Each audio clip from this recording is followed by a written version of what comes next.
I've never been claustrophobic in my life, but this place will do it to you. At least I got a chair.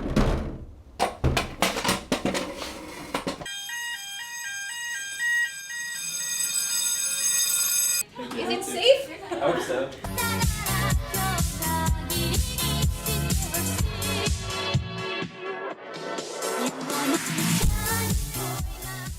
Just to let you know, the Chabador t-shirts are still being sold. Show the world how little you care. Chabador basically means half-assed, or just okay, or kind of the equivalent of the English ish. This phrase in Chinese society is kind of tantamount to how everything works there. So if you're a fan of the channel, Lao86, go out there and show the world, Chabador. Show everyone that you gave it your half, that you're almost there. There's only a few days left on this campaign, so make sure you get your shirt today and support the channel. Enjoy. Everyone knows Hong Kong is expensive. While the average salary in Hong Kong is up to 10 times higher than the average mainland Chinese person, they also have to deal with prices that can be 10 times higher as well. Pair that with the fact that Hong Kongers have to live in one of the most population-dense places in the world, and actually are home to some of the smallest and tightest quarters of living spaces, with some apartments that can go as small as between 10 and 30 square meters. Now, as a visitor, you can expect to pay between $300 and $500 for a normal night at a hotel during certain times of the year, so many people resort to budget hotels. On my last visit to Hong Kong, I went as cheap as possible and compared what around $200 can get you.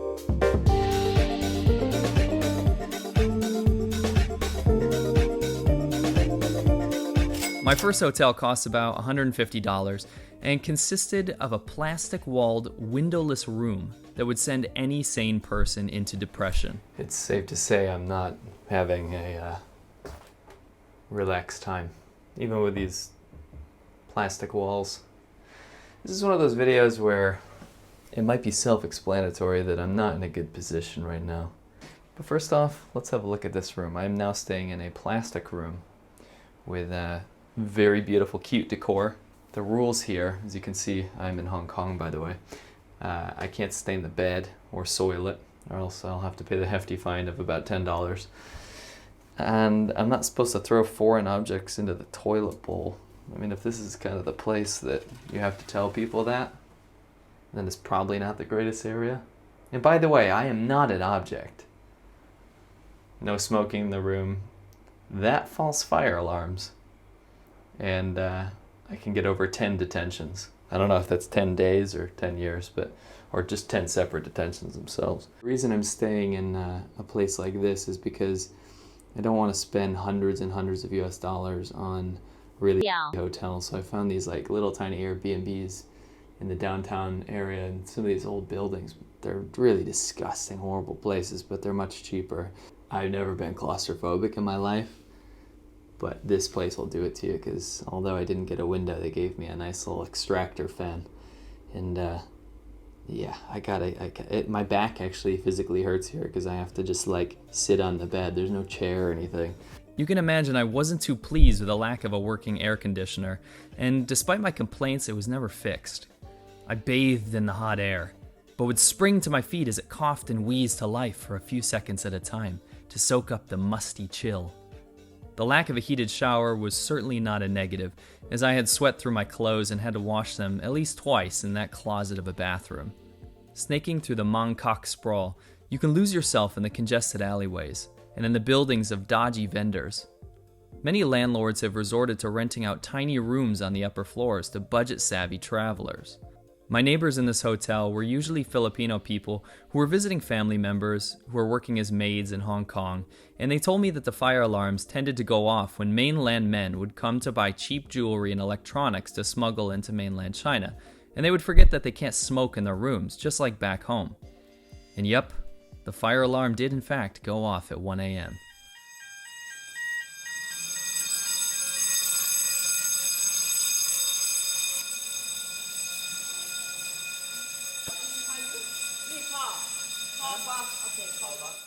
Is it safe? I hope so. Good night. Good night. It was then I realized that our neighboring rooms were home to Hong Kong's quasi-legal brothels, that were allowed if one girl at a time was working in them.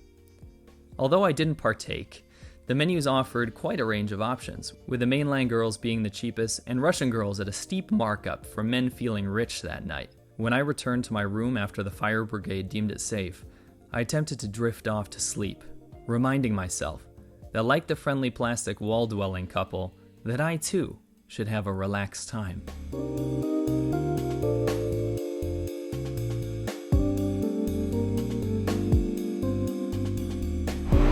Oh, glorious and beautiful Mongkok. Doesn't that sound like a STD or something? Seriously though, how is anyone gonna take me seriously with this hair? I gotta go get a haircut. BRB.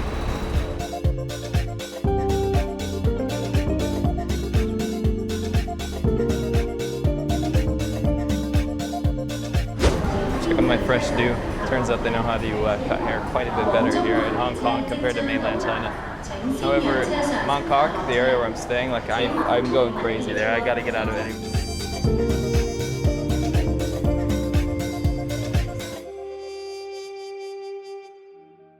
My next hotel cost a lot more at $230, but after feeling fresh after my fly new haircut, I felt like I deserved an upgrade. This fantastic abode offered the freedom that only a window could provide, as well as double the space. But perhaps the most opulent of luxuries, though, was the generous addition of a chair. At least I got a chair.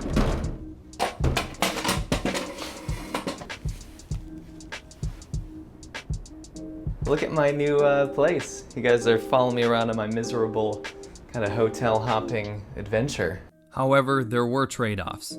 Instead of electronics vendors and brothels this time, this slum-like building was home to some very creative folk who hid away from the beating sun of Hong Kong and honed their art skills. I like Hong Kong for its street art.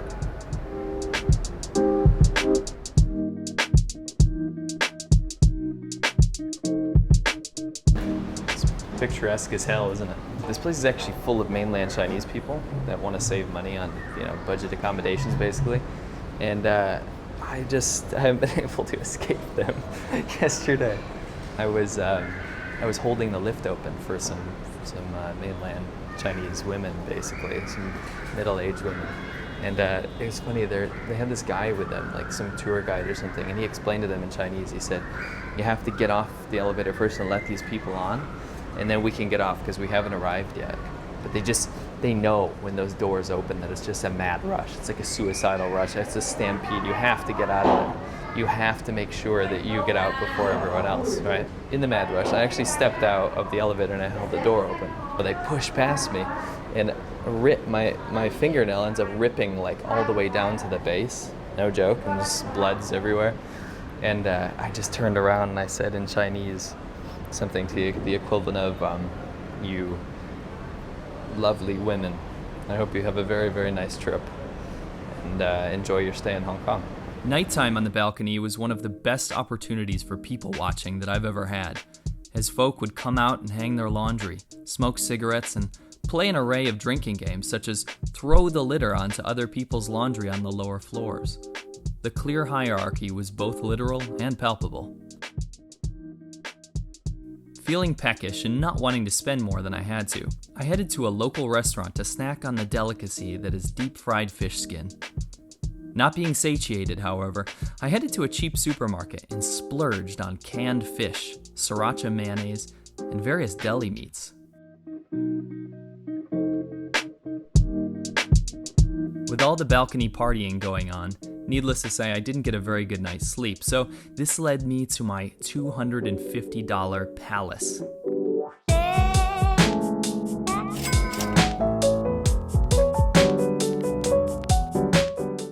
Now, I was no stranger to budget hotels in Hong Kong at this point, and I had a strict list of requirements. Handy outlets with converters for my laptop, a safe place to put my valuables, a mirror for morning prayers and to carefully prepare my look for the day,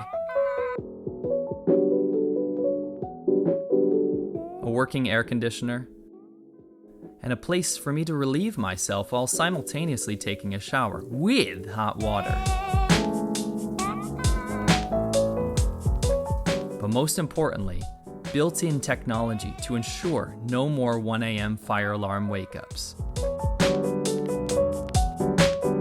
Finally feeling refreshed, yet broke, after my stay at the most expensive splurge on my trip, I counted my pennies and decided to see how cheap I could go. What could I get for $130 US?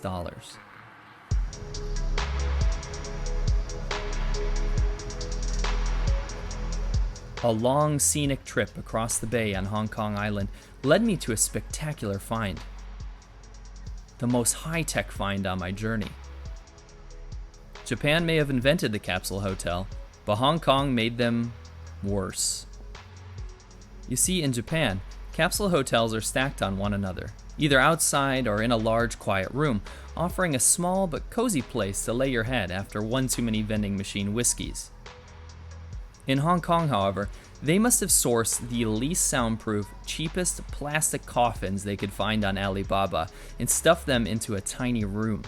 I could barely fit inside, and I was pretty confused that when I had my air conditioning on full blast, a slow trickle of stale, warm air leaked from the vents. I was gonna die in here. Well, they could use my $130 as a down payment on the already finished gravesite. Looking back, I really should have texted my family to tell them where to lay the flowers. It turns out the air conditioning was not actually hooked up to the capsule, and to enjoy such a privileged amenity, one must sit in the common room.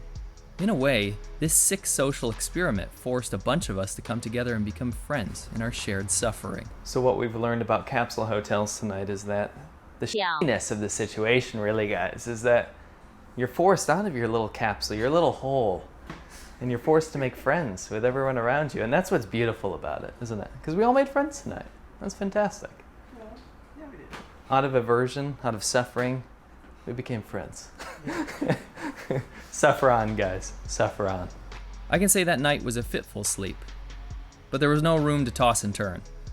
Drenched in sweat, a new friend the next morning told me of a much cheaper place I could check out. Now, I had heard of this place, the legends, the nefarious activities, the crime, the infamy of this building would live on in travelers as well as Hong Kongers' memories. A wretched hive of scum and villainy. The Mos Eisley of Hong Kong. The Chungking Mansions. If you enjoyed this episode and you want to see more like this, go to patreon.com/Laowinners. There you will get early access. You can support the channel. You can tell me all of your ideas and suggestions. I answer all your questions there, and it's just a great community that we've built around the channel. Thank you to all those that already support that. Thank you so much, Laowinners, and I'll catch you on the next one.